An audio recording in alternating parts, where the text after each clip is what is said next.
For a good part of the last 2 decades, China has always been in the news. China is the world's factory.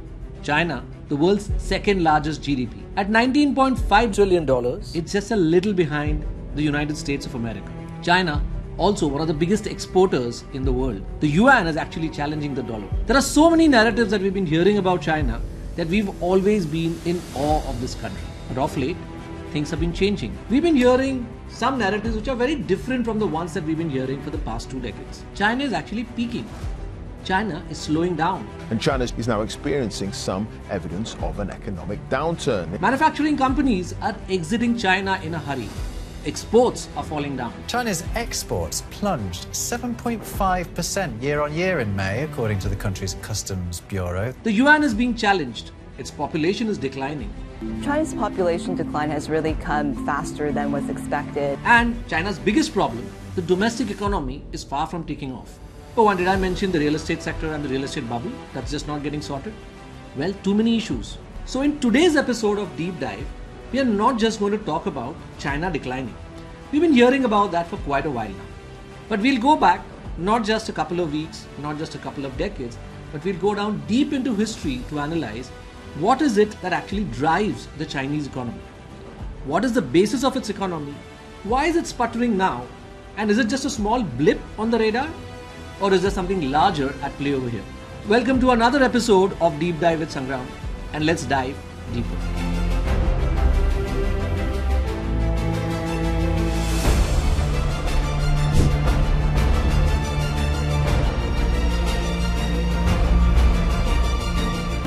Post-COVID, China was expected to recover.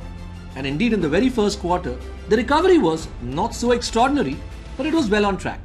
But just a quarter later, it's already sputtering. The debt to GDP ratio is 279%, which is astoundingly high. But the real estate problem just doesn't seem to go away. So let's deep dive and analyze that whatever is happening in China, what's the reason behind it, and let's travel back a few decades to figure out how the Chinese economy actually works.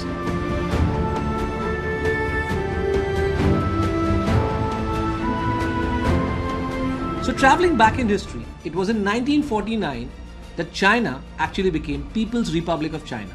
The CCP started leading. The CCP is a Chinese Communist Party and was led by Mao Zedong. Now Mao Zedong won this entire battle or the civil war with the Nationalist Party of China, and finally it was him who inherited the throne that finally ran China. And before that was the century, which was popularly known as the Century of Humiliation. Some of you may have heard of the Century of Humiliation, but a lot of you may not know. So the Century of Humiliation was one where China was subjected to a series of treaties where humiliating conditions were thrust down upon China. This was characterized by what are infamously known as the Opium Wars. Now what are the Opium Wars? Well, it so happened that way back in the 19th century, Great Britain started trading with China. Now China used to be one of the world's great superpowers even back then. China used to trade in silk, in tea, and so many exotic products that came out of China. What did Great Britain have at that point in time? Well, not much. So they started trading with silver.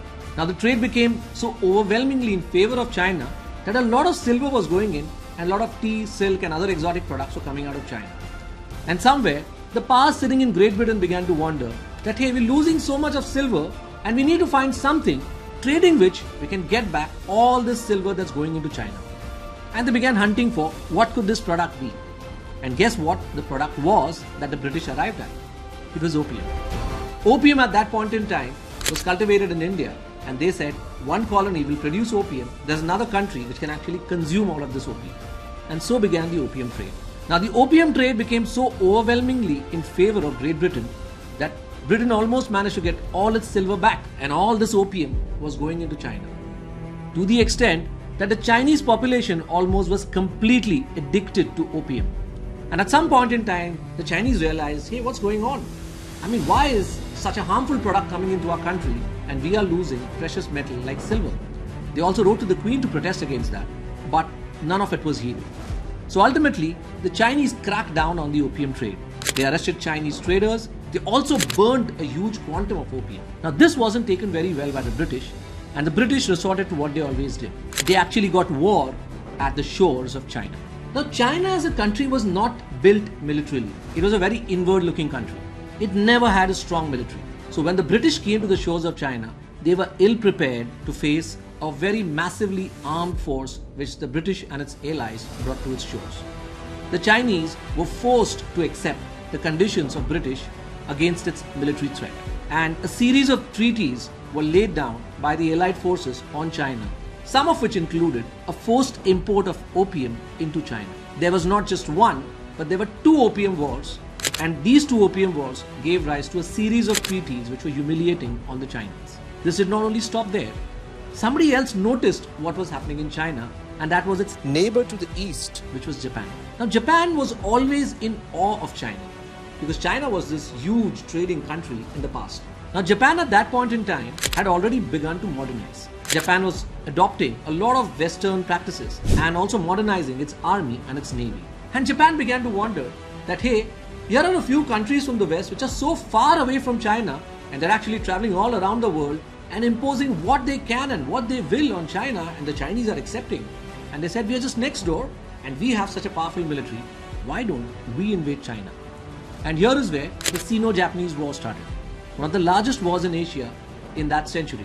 Not just did they attack China, but they also committed several atrocities, including the very infamous rape of Nanking, in which almost 3 million Chinese succumbed and died.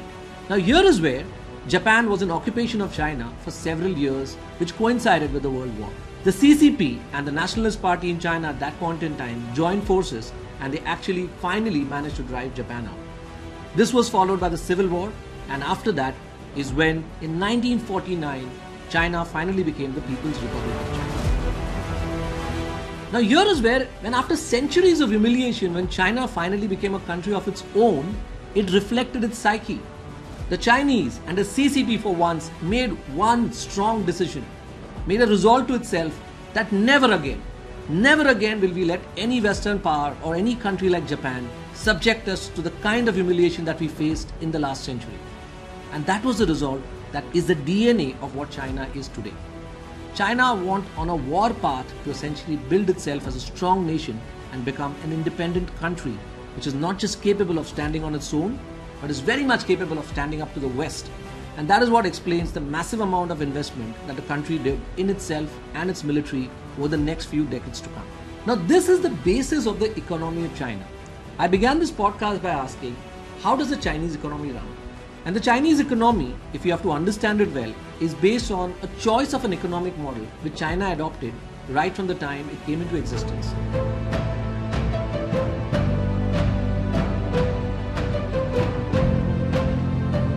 And this model is called the investment model. Now, what is the investment model, and is it unique to China? No, not really. The investment model is something that has been adopted by Russia, by Japan, and by other countries. Any country which is in need of massive development, which was a post-war Japan or a post-revolution Russia, has adopted the investment model. Now, what is the investment model?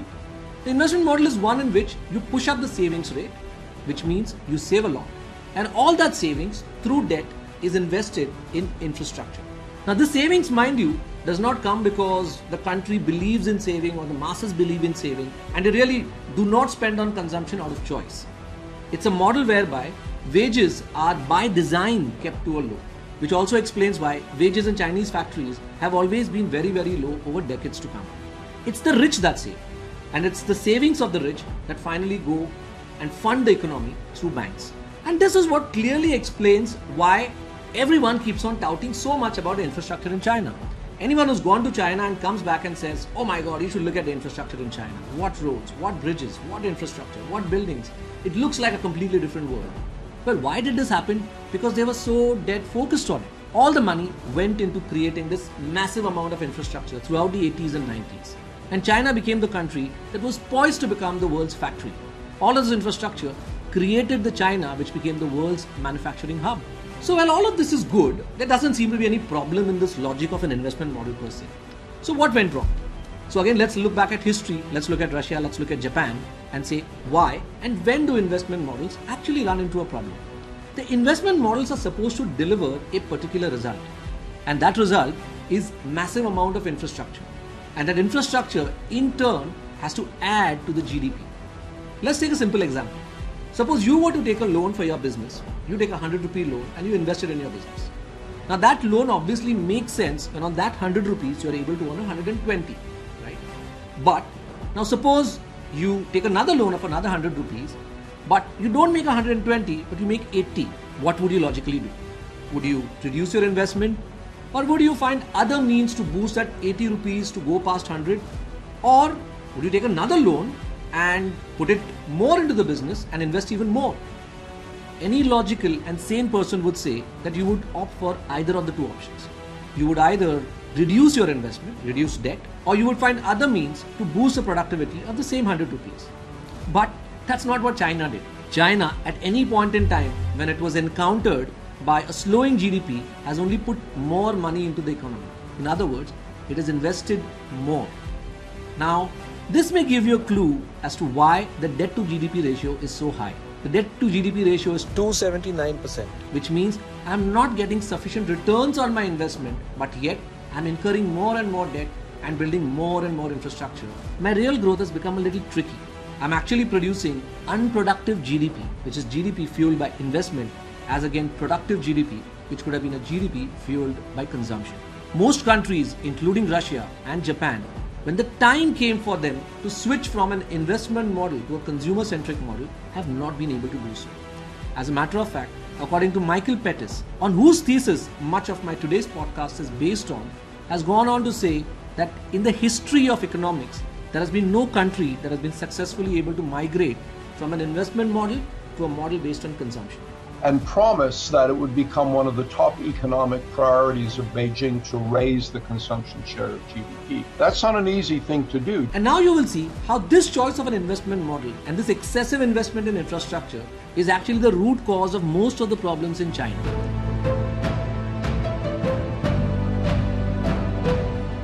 Let's look at the real estate sector bubble. Now, China suddenly decides that some of its cities should look like a financial capital and should resemble Manhattan. So what does China do? China sends some people down to Manhattan to see how does Manhattan look like. And they come back impressed saying, Manhattan looks so sexy. Manhattan looks with these tall glass buildings. The entire skyline is full of nice, great, shiny infrastructure. And then the Chinese government basically tells its states, let's build something like Manhattan. But when they say, let's build something like Manhattan, they're referring only to infrastructure. So here in this city, you have a lot of tall glass buildings coming, funded by state debt. But little is there any thought given to, is there a demand for people to even occupy these buildings or not? And which is where you have this problem in China, where you have a lot of great buildings built, but there are no occupants in these buildings at all. The skyscrapers are empty, the streets are without traffic, and chilling silence emanates throughout the area. These are the scenes of China's ghost cities. And this is not just restricted only to the commercial sector. The same problem has also happened with the residential sector. In the residential sector also, all real estate companies have always had access to debt at great cost. They went on building without even worrying about demand. In other words, for every completed building, a lot of real estate companies had already initiated 6 projects, which means even one project is not yet completed and they've already invested and pumped in money to create 5 more projects like this. The supply was running far ahead of the demand. Now, demand in China has conventionally always been very high because 60% of the income of Chinese households is invested in real estate. The problem actually happened when COVID happened, because COVID was the first time when people's incomes were affected. People could not back up their investments in real estate by their mortgage payments. On the other hand, they also suddenly noticed that, oh my God, we're actually investing in real estate, but the buildings are not getting completed. The Chinese consumers stopped paying their mortgage installments. And hence, that was where the real problem for the Chinese real estate players started. Because on one hand, debt was becoming dearer. On the other hand, consumers had stopped paying their mortgage. And thirdly, they also noticed that demand was sputtering. And here is where the bubble actually began to burst. And that's the root cause of the Chinese real estate bubble. One more point to be remembered is that 94% of China's population resides in 1/3 of China only, which means all the coastal cities and the eastern part of China is where 94% of the population stays. The western part and the central part, which involves Tibet and the far west of China, has only 6% of the population. Now, China obviously noticed this problem And in an attempt to repopulate and make some of these sectors also attractive to populations, it started investing massive amounts of money in building infrastructure in real estate in each of these cities. However, Chinese never really bothered, or Chinese were never really excited about the prospects of leaving the really prosperous coastal cities like Beijing, Shanghai, and so on. And this again reinforced the narrative of low demand but high supply. Now let's also look at this often discussed aspect of BRI, which is the Belt Road Initiative of China. We've often been hearing that China wants to rule the world, China wants to control the rest of the world, China is investing in Sri Lanka, in Pakistan, in Brazil, in Africa, because China wants to become the next superpower. Well, partly true, but the real reason why the BRI initiatives even came in the first place is because the domestic investments were not yielding. So what do you do when you're investing so much in infrastructure in your own country and the ROI is not very high? You obviously look for more options. And these options is where the Belt Road initiatives actually started. But the problem? The journey in all of the Belt Road initiatives of China has been much more difficult than China anticipated. It has almost got no hope of recovery in countries like Sri Lanka, Pakistan, a lot of countries in Africa, and also some of its investments in South America.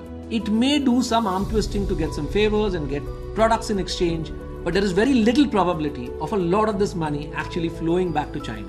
So again, a question of a lot of investment but not adequate return coming back to China. Now I'd love to talk about manufacturing and exports and what's happening there. But before I go there, it's extremely important to understand the geopolitical context of all of this. Now in 1949, when the People's Republic of China came into existence, China was on a vengeance to build itself as a country that once dominated the world trade. And this was the logic, or this was the DNA of how China began. Somewhere down the line, China also realized that there is merit in terms of slowly adopting some of the principles of a capitalist economy, which is where it opens its borders. It started encouraging the West to set up factories there, which is where exports started going out of China into the Western countries. America became very fond of China and saw it as an ideal trading partner. A lot of trade happened between the US and China, and America did the mistake of thinking that China is being westernized. China is beginning to look like a capitalist economy. Little did they realize that the Chinese never were, are, or will be, or aspire to be anything like the West. To the extent that the Chinese don't even encourage learning English in their own country. If you are in China, you should learn to speak Mandarin. As a matter of fact, the whole trend about even Westerners learning Mandarin happened because China never really encouraged learning English there. In Deng's time, this narrative was kept very much under control because of a simple principle that he learned from Sun Tzu, the ancient war strategist of China. He said, bide your time and don't show your weakness, which meant that the Chinese never really showed their cards in terms of their aspirations to become a world power. They were silently growing, they were encouraging trade with the world, and things were okay. But under Xi, the current premier of China, he suddenly realized that we are already the second largest economy in the world. We are trailing behind America in just a few aspects. Our trade surplus is very high. We are very much poised to become a superpower in the world. And hence, why should we have the pretense of hiding and being subservient to the West? We are strong enough to assert our own power. We are strong enough to actually announce our ambitions to becoming a world power.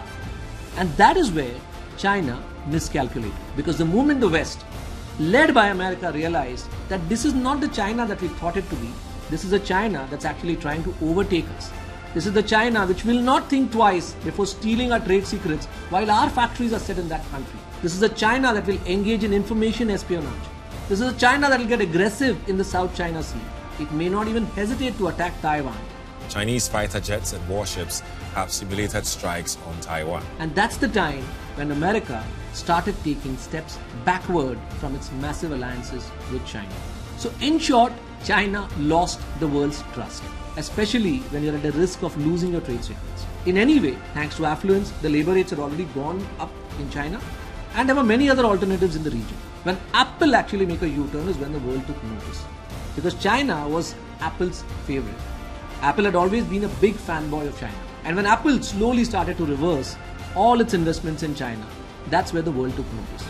It was followed by a lot of Taiwanese manufacturers like Foxconn, Wistron. It was followed by Dell. It was followed by Hasbro. And now a lot of Western countries are rethinking their investments in China. This obviously had a corresponding impact on exports as well. And the West started using this new term which was called friendshoring, which means actually relocating your investments to those countries which you're friendly with. And which is the backdrop for this massively successful visit of our Prime Minister Modi to America and all the investments that America is planning in India. So what we're seeing right now is a change in the playbook of China. The playbook of China was one which was led by investments. But now, because of all the reasons that I've been mentioning in this podcast, the investment playbook is no longer working. So it's time for China now to change its playbook. The change is a shift from an investment model to a model driven by consumption. But that's not so simple, because changing to a consumption-based model means making more money available to the masses, which means a policy of appeasement where more money goes from the state into the hands of the consumers. China, to be fair, has made a lot of policies which may boost consumption, but they've only been superficial. For instance, China actually increased the shopping hours of malls, which meant it forced malls to be open late into the night. But that will only change the timing at which you're doing your shopping. It will not actually change shopping habits, because what is needed is more money in the hands of people for them to actually go out and shop. And which will not happen till labor rates go high or till the government actually gives subsidies which will shift wealth from the government and from the state into the hands of consumers. No other country has been successful so far in shifting from an investment model to a consumption-led model. Japan has tried, but Japan did not succeed, and which is why the Japanese GDP has been growing at not more than 1.5 to 2% for the last 2 decades. Most economists, like Michael Pettis, also believe that China will most probably follow the Japanese model and growth will be seen in the lower single digits for the next couple of decades to come. So the fact is that the Chinese economy will be slowing down. Also, the declining population is not helping China's cause at all. China also tried to shift gears from low-end manufacturing to high-tech manufacturing, which is where it started its surge initially in the field of semiconductors. But the US backlash against this and the clamping down of exports of any semiconductor parts into China will become a big impediment in this growth as well. China will have to fend for its own when it comes to any of its adventures in the semiconductor business as well. China is also facing a lot of problems in supply of even basic commodities like even water. And here is where the geopolitical partnerships will change. So far in the last 2 decades, China's geopolitical partnership has been with the global north. This in all likelihood will shift to the global south, where China will trade more with countries in South Asia, in South America and in Africa, where its Belt Road initiatives will cut in even deeper. China will bring in money and in exchange will ask for basic commodities revolving around agriculture and even commodities like water. These are the shifts that will happen in the Chinese economy in years to come. China stopped being subservient to the West, and it's actually paying the price for that. And that's where the slowdown will only accelerate.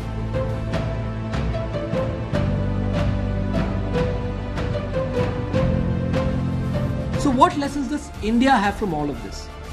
Well, there was a time when India and China dominated world trade. A good percentage of world trade came from these 2 countries alone. And then China went through 100 years of humiliation and India went through 200 years of colonization. Now China came out of this 100 years of humiliation on the resolve that it will build itself as a strong economy which can stand on its own feet and which can stand up to the world. India has just begun its journey right now. We've never been so assertive, but right now, I think in today's day, we've got the spine to stand up to the world and say that without being ashamed, we will stand for our own rights and we will stand for our own benefits. Of course, one way in which we will be different from China is that we will not breach our partners' trust, we will not engage in industrial espionage, we will not have revisionist geopolitical policies, we will not try to attack our neighbors, we will not flex our muscles militarily, but all said and done, I think India will try and assert itself on the world stage. Now what remains to be seen is that even when China tried to stand up on its own, the West did not take to it very kindly. We are today basking in the friendship of the United States of America and counting it as our favorite partner. But there will be a time when the Indian economy will catch up with China and will be just trailing behind America. At that point in time, will America be as fond of India as it is today is something that remains to be seen. But that's for another podcast. For today, let's focus on the unfolding scene in China. Let's grab some popcorn and watch where this journey will go in this geopolitical theater. This podcast is based on a lot of research, but key inputs have come from 2 major sources. One is Michael Pettis, who's a finance professor in the University of Peking and who's got really sharp insights on the current condition of China. And the second is Pascal Coppens, who's a China fanboy but who's given a sobering comparison between India and China in one of his videos. There are a lot of other sources as well, all of which have been mentioned in detail in the description to this video. Do check them out if you want to dig deeper into any of these aspects. Well, that's it from me for today. See you again next week in yet another episode of Deep Dive with Sangram. Thank you and bye.